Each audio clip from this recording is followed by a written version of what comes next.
Neste último fim de semana do mês de setembro, o destaque é o retorno das pancadas mais irregulares ao sudeste do país. Com a frente fria se deslocando cada vez mais ao longo do dia para alto mar, a umidade vai aumentar no sul de Minas, no Rio de Janeiro, em parte do leste e sul do Espírito Santo e continua a previsão para pancadas mais irregulares no norte do estado de São Paulo, enquanto no centro-oeste vai voltar a esquentar bem.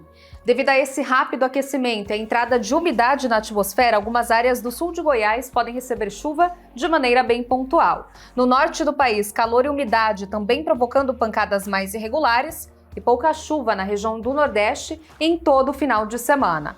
O ar ainda vai ficar bem mais seco em grande parte do interior nordestino, com atenção ainda entre o Maranhão e Piauí e Ceará, valores de umidade que podem ficar até abaixo dos 30%.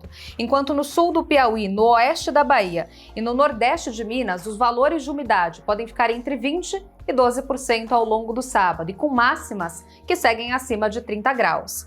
Agora atenção com ventos, vai ser um final de semana com rajadas mais significativas em grande parte do estado de São Paulo, em Minas Gerais, no Rio de Janeiro e no estado de Goiás. Atenção também com mar agitado, no litoral norte paulista e no litoral fluminense. Os ventos podem chegar até 50 km por hora ao longo do dia, mas as maiores rajadas ainda continuam no litoral do Ceará e do Rio Grande do Norte, podendo até se aproximar dos 70 km por hora.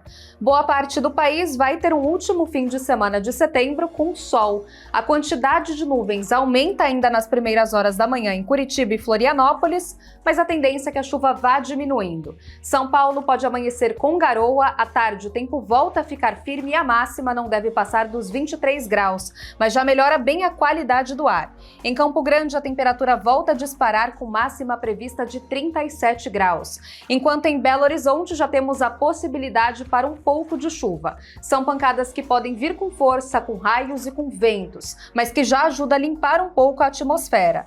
No Rio de Janeiro o tempo fica um pouco mais nublado, pode chover em vários momentos ao longo do sábado, intercalando períodos de melhora. E no norte do país, alguns temporais isolados ainda podem acontecer, diferente da maior parte do Nordeste, até mesmo do Rio Grande do Sul, que vão ter um final de semana sem expectativa de chuva.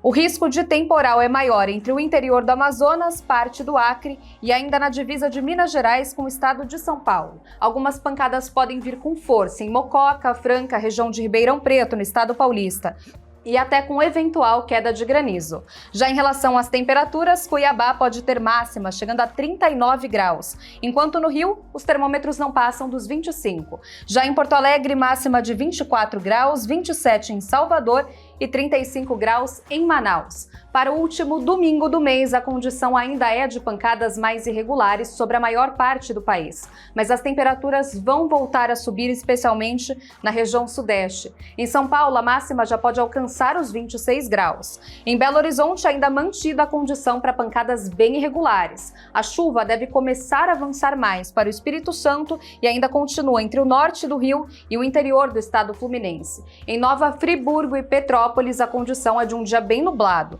No sul do país, o tempo fica firme em Curitiba, volta a esquentar em Florianópolis e não chove em Porto Alegre. O tempo fica firme também na maior parte do Nordeste, com exceção do litoral da Bahia, da região de Aracaju e do Recife. No sul do Maranhão e no norte do Tocantins, algumas pancadas mais irregulares podem acontecer, mas o tempo ainda fica bem abafado.